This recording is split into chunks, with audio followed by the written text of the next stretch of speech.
ام المومنین حضرت عائشہ صدیقہ رضی اللہ تعالی عنہا نے عرض کیا، یا رسول اللہ صلی اللہ علیہ وسلم، کس چیز کا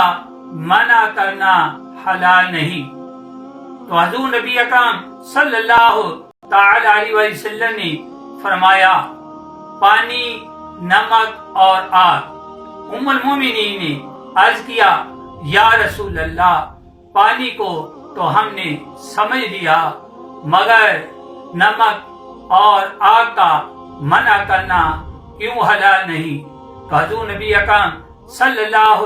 تعالی علیہ وسلم نے فرمایا، اے حمیرہ، جس نے آگ دے دی تو گویا اس نے اس پورے کو صدقہ کیا جو آگ سے پکایا گیا، اور جس نے نمک دے دیا تو گویا اس نے اس تمام کھانے کو صدقہ کیا جو اس نمک سے درست کیا گیا، اور جس نے مسلمان کو اس جگہ پانی پلایا جہاں پانی ملتا ہے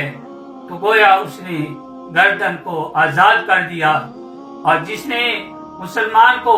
اس جگہ پانی پلایا جہاں پانی نہیں ملتا تو گویا اس نے اس کو زندہ کر دیا۔